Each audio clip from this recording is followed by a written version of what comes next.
जय श्री कृष्ण श्रोते हो. अध्याय 9. दावे बंधन आणि यमल व अर्जुन या गंधर्वांचा उद्धार. श्रोते हो, आपण गेल्या अध्यायामध्ये म्हणजे 8व्या अध्यायात श्रवण केले की श्रीकृष्णाने यशोदेमायेला वारंवार विश्वरूप दर्शन दाखवलं. आपले असंख्य रूप यशोदेला दाखवली. एके दिवशी यशोदा प्रातकाळी उठली आणि लोणी घुसळायला बसली. पुढ्यात बाळकृष्ण गाढ झोपला होता. त्याच्या त्या सुंदर रूपाकडे पाहताना यशोदेचे भान हरपून जायचं. डेरा घुसळताना लोणीवर तरंगून आलं. इतक्यात श्रीकृष्णाला जाग आली. तो उठल्या उठल्या म्हणू लागला की आधी मज देई स्तनपान, म्हणून खोळंबिविले मंथन. यशोदा तेथीची पुढे घेऊन पाजे स्तन यादवेंद्रा. आला प्रेमाचा पाना, पाजिता अवलोकी कृष्ण वदना. धन्य धन्य ते नंदागणा, राजीव नयनाकडे पाहे. तेव्हा भगवंताच्या मनात एक विचार विजेसारखा लक्कन चमकून गेला की आपल्या प्रिय मातेचं प्रेम माझ्यावर आहे की ह्या मर्त्य संसारावर आहे. कृष्णाने योगमायेने चुलीवर तापत ठेवलेलं दूध उतू जाईल असं केलं. दूध करपण्याचा वास आला. तेव्हा यशोदेने मांडीवर स्तनपान करीत असलेल्या कृष्णाला झपकन खाली ठेवलं आणि ती चुलीकडे धावली. सारं दूध उतू गेलं होतं. यशोदा स्वतःशीच करवातली.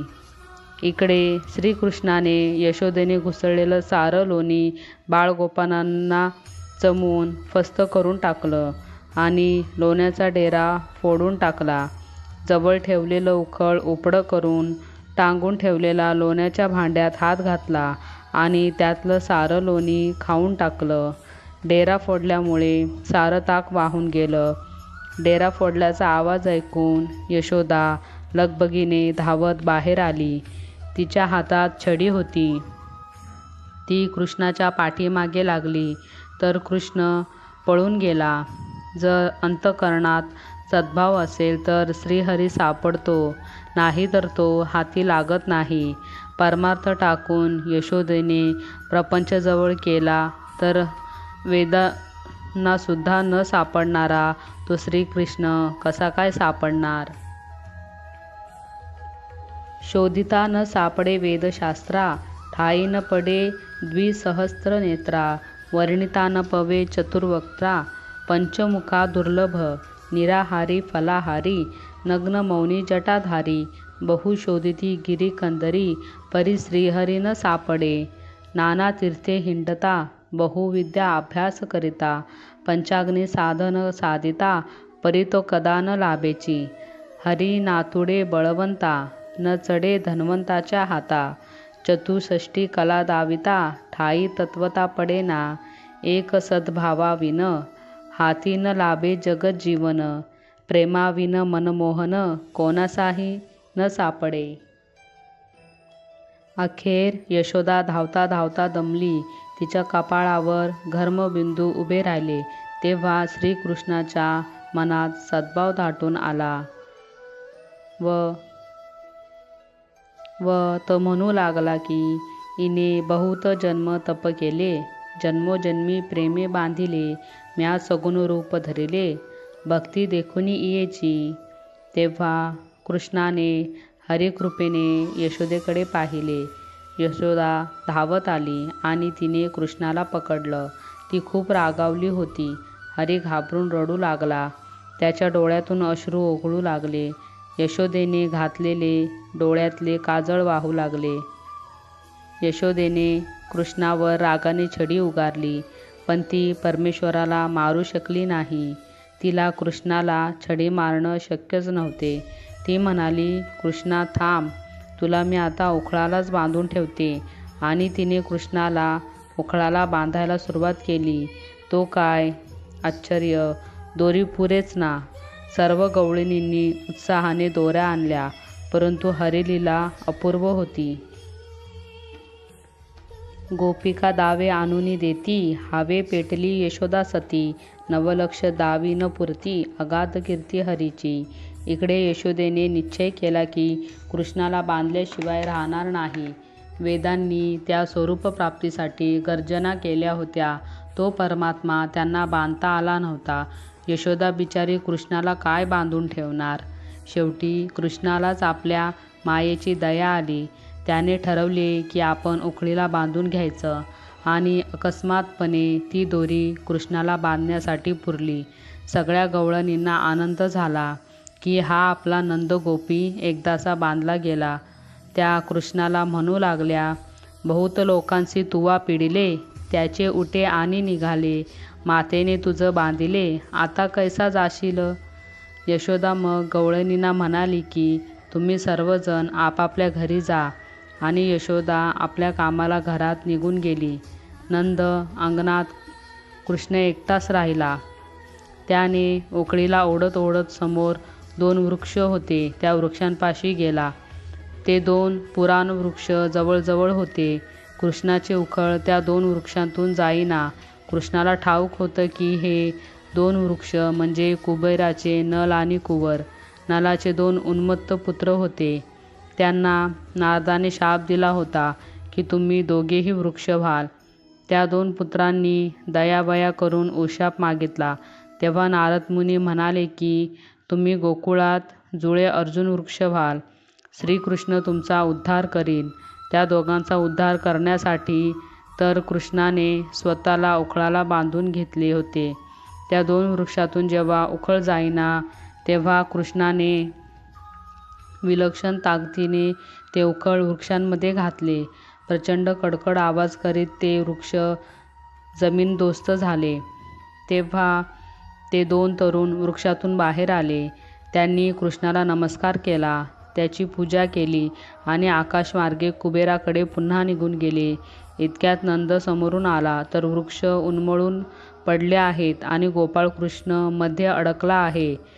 नंद धावा धावा असे ओरडू लागला. सारं गोकुळ जमा झालं. यशोदा धावत आली आणि रडू लागली. म्हणू लागली की मी याला बांधलं होतं उखळीला. ती रडत म्हणू लागली, स्फुंद स्फुंदोनी यशोदा रडत, हे जळत गे माझे हात, म्या बांधिला कृष्ण नात, मोठा अनर्थ चुकला.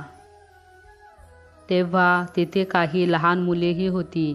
ती नंदास सांगू लागली की कृष्णानेच हे वृक्ष मुद्दाम मोडून पाडले व त्यातून 2 पुरुष निघाले व ते कृष्णाशी काहीतरी बोलले, पण ते काय बोलले हे आम्हाला कळले नाही व ते कृष्णाशी बोलून आकाशमार्गे निघून गेले. तेव्हा त्या मुलांचे बोलणे ऐकून सगळ्यांना हसायला आले, कारण त्यांची ही गोष्ट कुणालाच खरी वाटत नव्हती. 9व्या अध्यायात कृष्णखोड्यांच्या कितीतरी कथा आहेत. नंद एकदा आंघोळ करून देवपूजेस बसला होता. देवघरात समोर शाळीग्राम होते. कृष्णाने ते शाळीग्राम तोंडात टाकले. नंदाने कृष्णाला विचारले की बाळकृष्णा, शाळीग्राम कुठे आहेत रे?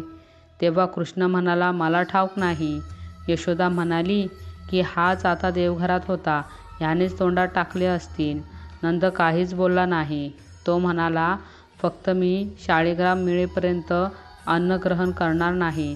नंदाचे हे बोलणे ऐकून श्रीकृष्णाने मुख पसरले तर काय आश्चर्य, नंदाला विश्वरूप दर्शन घडले.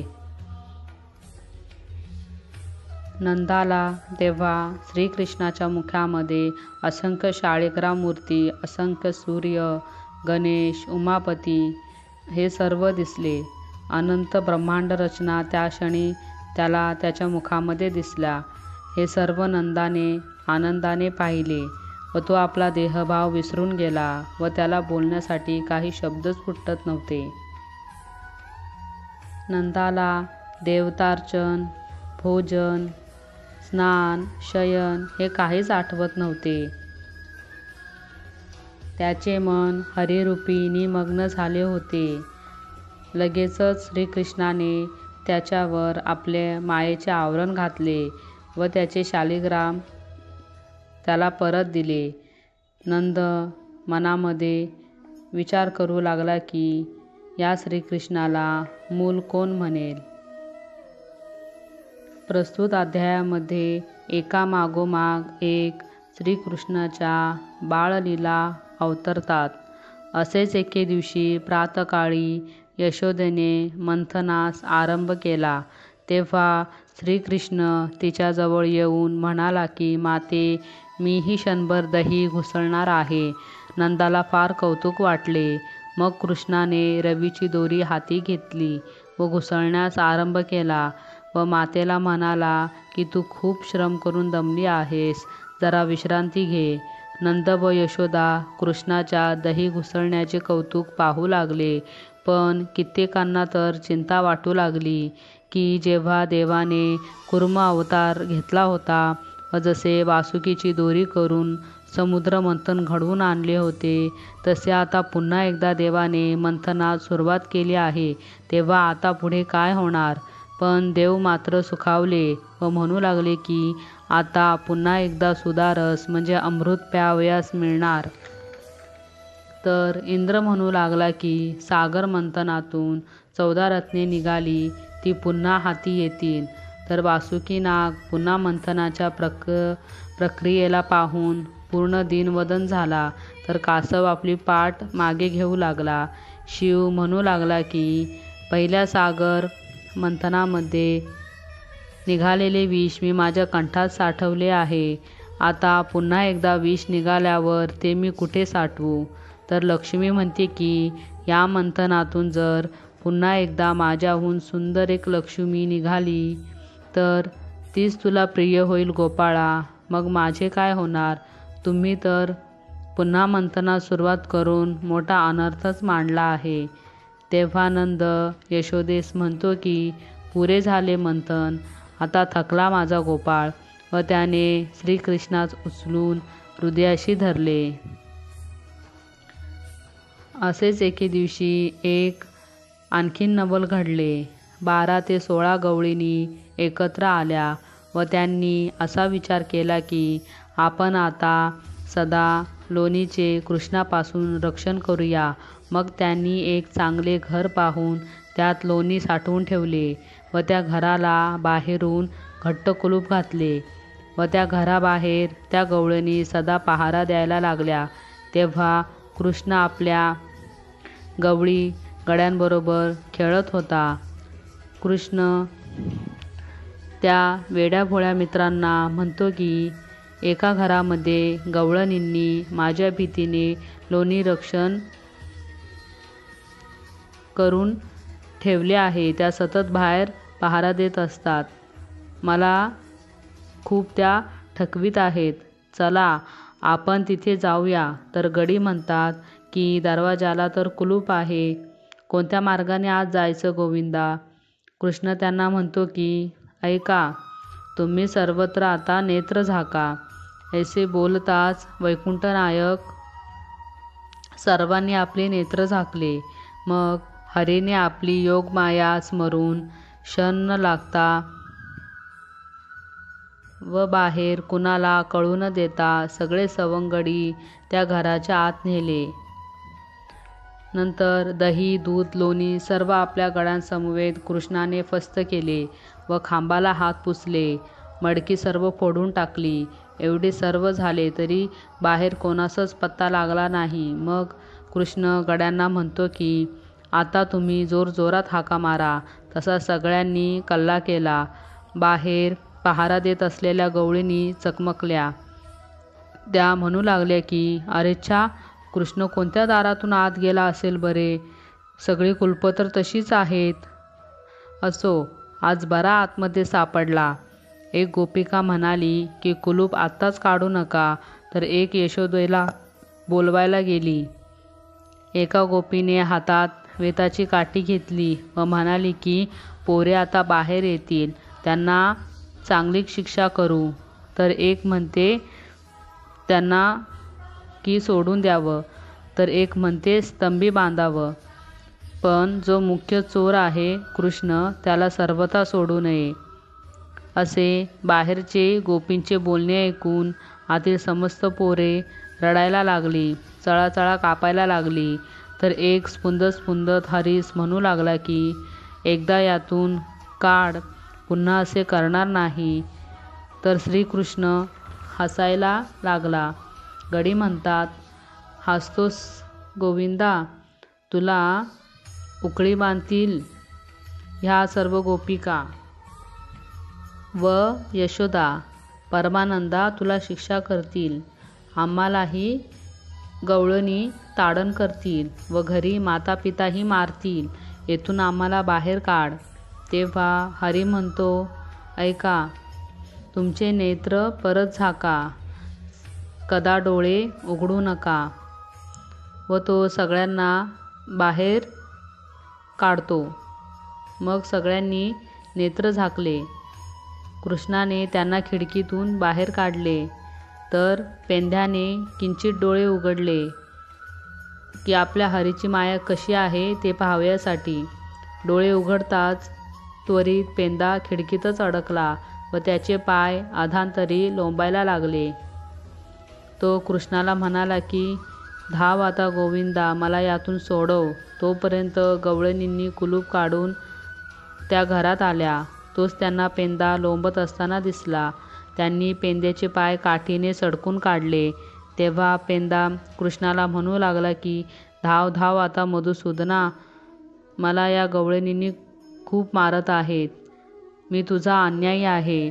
तेव्हा श्रीकृष्ण त्याला म्हणतो की तू नेत्र बहुतेक उघडलेस. तेव्हा पेंदा म्हणते की हो, थोडेसे नेत्रे उघडून पाहिले म्हणूनच असे झाले. आता मला सोडव. तेव्हा पेंद्याला हात देऊन कृष्णाने त्या क्षणी ओढले व आपल्याबरोबर नेले. तेव्हा यशोदेला घेऊन गवळणी घरात आल्या. मग यशोदा गवळणींना म्हणू लागली की कोठे कोंडून ठेवले आहे कृष्णाला, दाखवा. तेव्हा गवळणी चहूकडे पाहतात व कृष्ण जेव्हा त्यांना दिसत नाही तेव्हा यशोदेला म्हणतात की कुठून आला व कुठून गेला काहीच कळत नाही. करुणी करणी गेला हो. तेव्हा यशोदा म्हणते की कृष्ण तर सकाळपासून माझ्या घरातच खेळत आहे, तर तो तुमच्या घरी कसा येईल? दाराची कुलूप तर तशीच आहेत. मग कुठल्या दाराने तो आत आला? उगाच माझ्या हरीवर खोटा आळ घेता. तुमच्या अशा वागण्याने गोकुळ सोडून जावेसे वाटते. यशोदा त्या गवळणींना म्हणते की मला दाखवा तरी की किती माझ्या श्रीहरीने तुमचे दही लोणी खाल्ले आहे. जेवढेही खाल्ले असेल तेवढे मी भरून देईन. मग सगळ्या गवळणी यशोदेला भांडी दाखवायला लागल्या. तर भांड्याच्या तोंडापर्यंत म्हणजे काठोकाठ लोणी भरले होते व डेऱ्यात आणि रांजणामध्ये काठोकाठ तूप भरले होते व अंगणामध्ये विहिरी दुधाने भरून उचंबळून वाहत होत्या. कृष्णमुखामध्ये लोणी अर्पण करून ते कोटीगुणे वाढतेच. जसे योग्य माणसास दिलेले दान हे कोटीगुणाने वाढते, तैसे बिंदू मात्र कृष्णे सेवून सिंधू समान तो देत. गवळणी म्हणू लागल्या की आम्ही कृष्णमुखास दूध दही अर्पून अनंत यज्ञाचे फळ आमच्या हाती आले आहे. आमचे आगाध भाग्य प्रकटले आहे. तर यशोदा गवळणींना म्हणू लागली की तुम्ही गवळणी परमसत्य आहात. माझ्या बाळावर नानापरीची आळ घेता. व यशोदा घरी गेली तर तिला कृष्ण घरात खेळताना दिसला. तिने त्याला पटकन हृदयाशी धरून त्याचे प्रीतीने मुख चुंबन केले. प्रस्तुत अध्यायात असेच एके दिवशी प्रातकाळी एकदा श्रीकृष्ण यशोदेजवळ उठल्याबरोबर दूध पिण्यास मागू लागला. तेव्हा यशोदा त्याला म्हणाली की आज रविवार आहे, तर खंडेरायाला नैवेद्य दाखविल्याशिवाय तुला दूध मिळणार नाही. तसे केले तर दैवत आपल्यावर कोपेल. मग कृष्ण यशोदेला विचारतो की खंडेराव कोठे आहे? मग माता म्हणाली की देवाऱ्यात जाऊन पहा. तेव्हा श्रीकृष्ण तेथे आला व त्याने देवांचे टाक पाहिले व ते एका दोरीने सर्व एकत्र बांधून ठेवले व मातेला येऊन म्हणतो की आई, मी सर्व देव एकत्र दोरीने बांधून टाकले आहेत. बघतोच तुझा देव मला काय करतो ते. असे म्हणून त्याने सर्व दूध नैवेद्य न दाखवताच गटागटा पिऊन टाकले. दुसऱ्या दिवशी सकाळी श्रीकृष्ण उठला व यशोदेला म्हणाला की आई, मला कडेवर घे. माझी मान वाकडी झाली आहे व माझे डोळेही खूप दुखत आहेत. तेव्हा हे ऐकून यशोदा रडू लागली.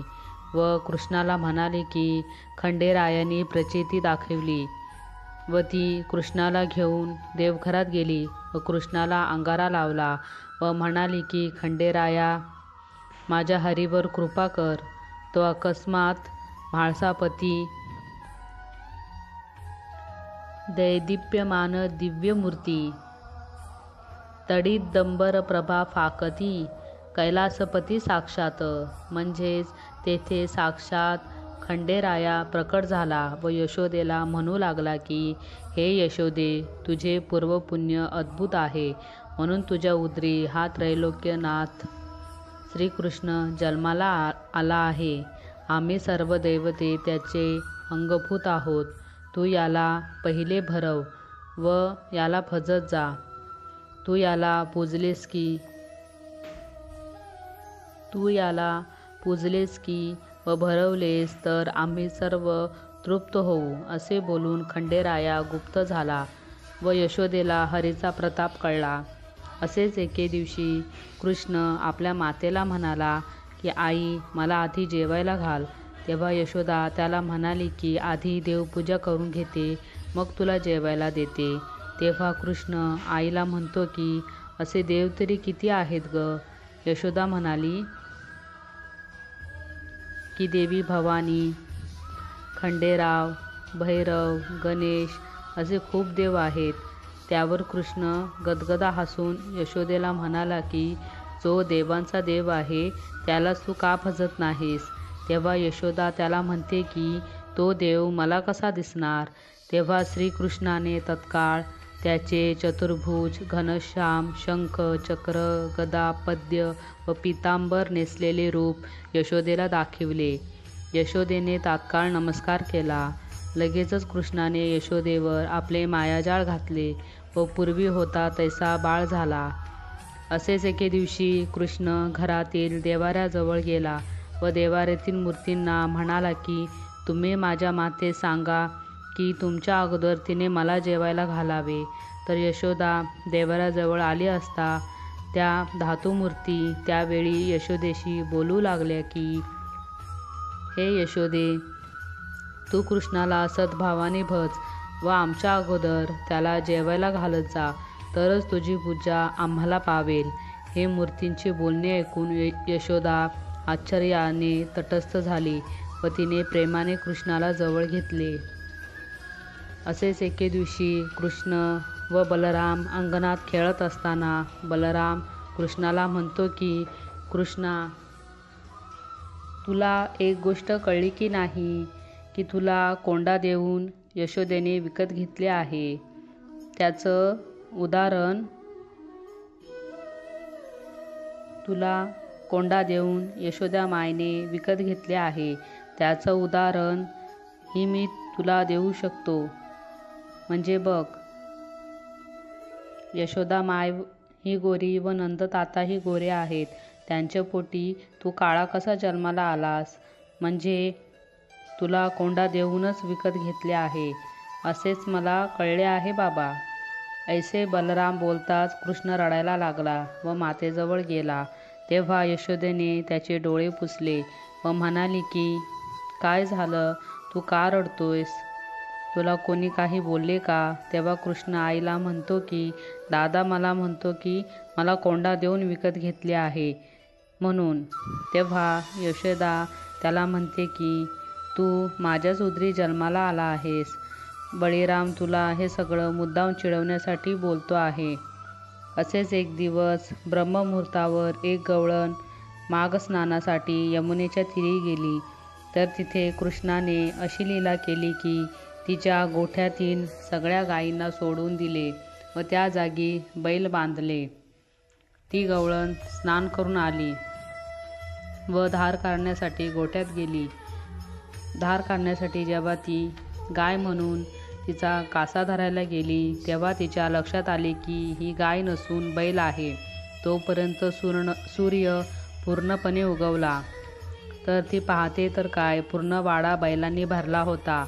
तिने मनात ओळखले की ही कृष्णाचीच करणी असणार, म्हणून ती यशोदेकडे त्याचे नाव सांगण्यास गेली. तर कृष्ण नंदास म्हणतो की बाबा, ह्या गवळणी उगाच माझ्यावर नाव घेतात आणि मातेला हे सगळं खरं वाटते.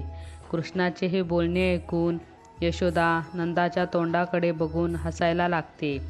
असेच एके दिवशी कृष्ण व बलराम सवंगडी वाटून खेळत होते. तेव्हा कृष्णावर डाव आला असता कृष्णाने बळीरामाचे 2 गडी धरले व त्यांच्या शेंडा परस्परास बांधल्या आणि त्यांना झाडाच्या फांदीला बांधले व आपण लपून बसला. मग बळीरामाने येऊन ते गडी सोडवले. त्या मुलांच्या माता मग यशोदेकडे गाराने घेऊन आल्या. मग यशोदा कृष्णाला म्हणाली की किती सोसावे रे तुझ्या खोडी, जरा आचरणाचे शास्त्र तरी ऐकत जा व शहाणा मुलासारखं वाग. तेव्हा कृष्ण मातेला म्हणतो की जे शास्त्र तू मला शिकवणार आहेस ते कोणाचे शास्त्र आहे? तेव्हा यशोदा म्हणते की देवाचे शास्त्र. तेव्हा कृष्ण आईला म्हणतो की हे शास्त्र शिकल्यावर देव काय देतो? त्यावर यशोदा म्हणते की मुक्ती देतो. तर हरी तिला म्हणतो की मुक्ती तुलाच होऊ दे माते, मी तर लोणी चोरी करणे कदापि सोडणार नाही. तेव्हा यशोदा त्याला म्हणते की कृष्णा, तू शपथ घे की तू आता कधीही चोरी करणार नाहीस म्हणून. तेव्हा कृष्ण यशोदेला म्हणतो की मी गोरसाशिवाय कोणतीही चोरी करणार नाही अशी मी तुझी शपथ खातो. तेव्हा हे कृष्णाचे बोलणे ऐकून यशोदा गदगदा हसायला लागते. गोकुळाची एक म्हातारी आपल्या सुनेला दिवस रात्र पहारा द्यायची आणि सुनेला म्हणायची की मी तुला कृष्णाचा वारासुद्धा लागू देणार नाही. जर तू त्याला घरात घेतलेस तर आपल्या संसाराला मुकशील. तो एके दिवशी ती वृद्ध स्त्री बाहेर गेली असता ती सुंदरी घरी एकटीच होती. तेव्हा कृष्ण तिच्या घरी गेला. तेव्हाच ती म्हातारी परत आली व तिने त्या दोघांस पकडले. मग कृष्णाचा व आपल्या सुनेचा हात पकडून ओढून त्यांना नंदाच्या घरी घेऊन जायला लागली व रस्त्याने सगळ्यांना सांगू लागली की मी या दोघांना एकत्र पकडले म्हणून. तेव्हा लोक तिला म्हणू लागली की अगं, आपल्या मुलाला व सुनाला घेऊन कुठे चाललीस? तर उलट ती वृद्ध स्त्री त्या लोकांना म्हणत होती की हा माझा मुलगा नसून कृष्ण आहे, तुम्ही ओळखत कसं नाही याला? व असे म्हणून ती नंदाच्या घरी त्या दोघांना घेऊन पोचली तर पाहते तर काय, कृष्ण तेथे आधीच अंगणामध्ये खेळत बसला होता. हे पाहून तिला खूप आश्चर्य वाटले. तेव्हा नंद तिला म्हणाला की अगं, आपल्या पुत्राला व सुनेला असं चावडीवर का आणलं आहेस? ज्याच्या गुणाची मर्यादा शिव व ब्रह्माला सुद्धा कळत नाही तर ती त्या वृद्ध स्त्रीला कशी अवगत होणार होती? ती वृद्ध स्त्री गप्प होऊन आपल्या घरी निघून गेली. असेच एके दिवशी आपल्या कडेवर घेऊन सर्व गोपी यमुनेच्या तीरी आल्या. तो तेथे त्यांना एक नाव बांधलेली दिसली. त्यावेळी सगळे नावाडी घरी गेले होते. मग त्या गोपींनी ती नाव सोडली व सर्वजणी कृष्णाला घेऊन त्या नावेत बसल्या. एका गोपीने वल्ली हातात घेतली व नाव पाण्यात चालवायला सुरुवात केली. नाव जुनी असल्याकारणाने नावेला ठिकठिकाणी छिद्रे पडली होती व त्या छिद्रामधून नावेत पाणी आत यायला लागले.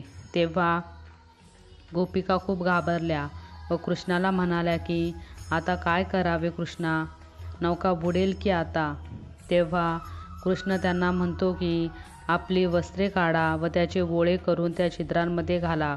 गोपिकांनी तसेच केले, पण पाणी येतच राहिले व अचानक भयानक लाटा उचंबळू लागल्या व आता प्रळय येतो की काय अशी परिस्थिती ओढवली. कमरे इतके पाणी गोपियांच्या झाले तर कृष्णाच्या नाभीपर्यंत आले. गोपींनी ते बघून कृष्णाला वाचवण्यासाठी त्याला वर कडेवर घेतले व देवाचा धावा सुरू केला व त्या म्हणू लागल्या की आमचा प्राण गेला तरी चालेल, पण आमच्या कृष्णास वाचव. पाणी अधिकच वाढत गेले व आपले मरण जवळ आले.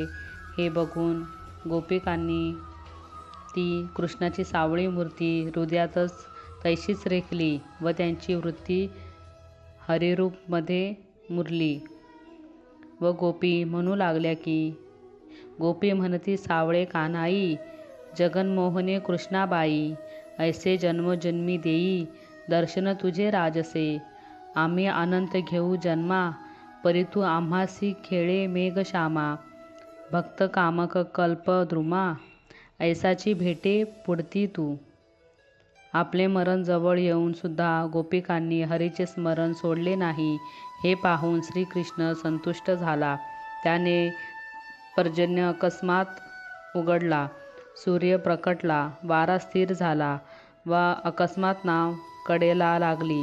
हे बघून गोपींना आनंद झाला व त्या कृष्णाला घेऊन यशोदेकडे गेल्या व त्यांना सगळी हकीकत हरीने केलेली लीला त्यांनी यशोदेला सांगितली. विशेषतः जेव्हा नाव तीरास लागली तेव्हा गोपींची वस्त्रे जशीच्या तशी त्यांच्या अंगावर होती. जो अनंत ब्रह्मांडाचा नायक, त्याला वस्त्रे निर्माण करायला काय अवघड आहे. श्रोते हो, 9व्या अध्यायामध्ये जसे कृष्णलीलांना उधाण आले आहे, पण श्रीकृष्णाची प्रत्येक लीला ही आपणास या भवसमुद्ररूपी संसारातून काढून कृष्ण भक्तीस लीन होऊन मोक्षात जाण्याचा मार्ग दाखवून देते. त्या आपल्यासाठीच भगवंताने केल्या आहेत. त्यामुळे मी त्या सर्व लीला सोप्या भाषेत आपल्यासमोर मांडण्याचा प्रयत्न केला आहे. कृष्ण रूपात गोकुळात अनेक लीला प्रकट केल्या, दैत्यांचा बिमोड केला व नंद यशोदेला स्वर्गानंद दिला. या अध्यायाची फलश्रुती अशी की कृष्ण ध्यानातील अडथळे दूर होतील, पापक्षय होऊन बंधनातून सुटका होईल. श्रोते हो, माझे व्हिडिओ आपणास आवडत असल्यास त्याला लाईक व शेअर करा आणि चॅनलला सबस्क्राईब करा. आज आपण 9व्या अध्यायाचे श्रवण केले. तसेच इतर अध्यायाचे व्हिडिओ माझ्या प्लेलिस्टमध्ये उपलब्ध आहेत, तेही तुम्ही पाहू शकता. माझ्या इतरही व्हिडिओंची लिंक मी माझ्या डिस्क्रिप्शन बॉक्समध्ये मेन्शन केली आहे, ते देखील तुम्ही पाहू शकता. सध्या चातुर्मास चालू आहे, तेव्हा माझ्या या व्हिडिओंद्वारे मी कुठेतरी अध्यात्माचे बोल माझ्या व्हिडिओंद्वारे आपल्या श्रवणास उपलब्ध करून देत आहे व त्याचे श्रवण आपण मनोभावे करत आहात, याचा मला खूपच आनंद आहे. आणि हो, माझ्या व्हिडिओला एक कमेंट नक्की करा. आपली एक कमेंट मला एक नवीन व्हिडिओ बनवण्यासाठी प्रेरणा देत असते. जय श्रीकृष्ण.